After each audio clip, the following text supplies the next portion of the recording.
चीन ने आखिर रूस का साथ क्यों छोड़ा? जिस रूस को चीन अपना सबसे भरोसेमंद साथी बताता था, उसे ही रातों रात जोर का झटका दे दिया गया है। बिजली की वो सप्लाई जिस पर रूस का जो पूरा मुनाफा है वो टिका था, उसे चीन ने अनिश्चित काल के लिए बंद कर दिया है। क्या बीजिंग अब रूस पर अपनी निर्भरता खत्म कर रहा है? और इस बदलते समीकरण के बीच भारत कहां खड़ा है, आज के स्पेशल इस रिपोर्ट में खुलासा करेंगे।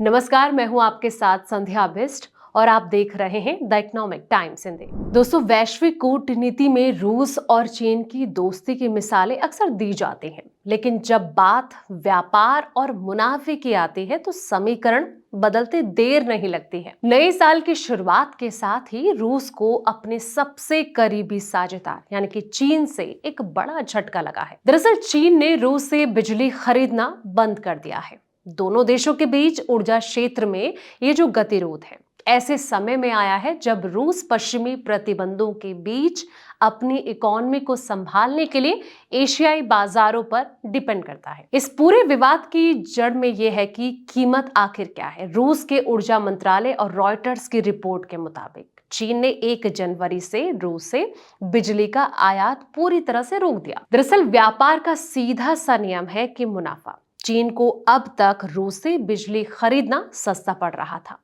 लेकिन पिछले कुछ समय में हालात जो हैं वो बदल गए हैं। रिपोर्ट्स बताती है कि रूस की जो बिजली निर्यात की कीमतें हैं अब इतनी बढ़ गई हैं कि वो चीन की घरेलू बिजली कीमतों से भी ज्यादा हो चुकी हैं। यानी कि चीन को अपने देश में बिजली पैदा करना सस्ता पड़ रहा है, जबकि रूस से खरीदना महंगा। यही वजह है कि बीजिंग ने अपने कदम जो हैं वो पीछे खींच लिए हैं।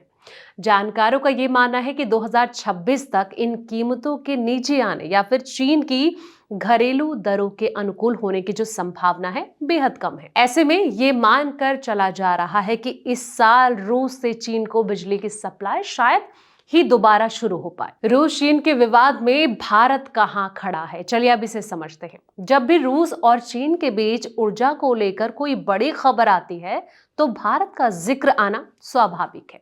सवाल उठ रहा है कि क्या चीन की तरह भारत भी रूस से बिजली खरीदता है और क्या इस फैसले का हम पर कोई असर होगा? इसका जवाब भारत और रूस की भौगोलिक स्थिति में छिपा है।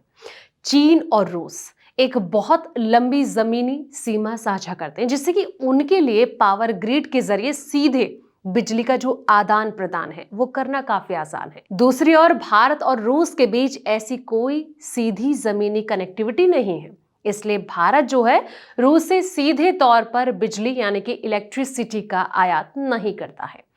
हालांकि इसका मतलब ये नहीं है कि भारत और रूस के ऊर्जा जो संबंध है वो कमजोर है। भारत बिजली नहीं बल्कि बिजली पैदा करने वाले ईंधन का एक बड़ा खरीदार है। हम रूस से बड़े पैमाने पर कच्चा तेल यानी कि क्रूड ऑयल और कोयला खरीदते हैं। चीन के बिजली ना खरीदने के फैसले का भारत की जो तेल या फिर कोयला आयात है इस पर कोई सीधा नेगेटिव इम्पैक्ट नहीं पड़ने वाला है।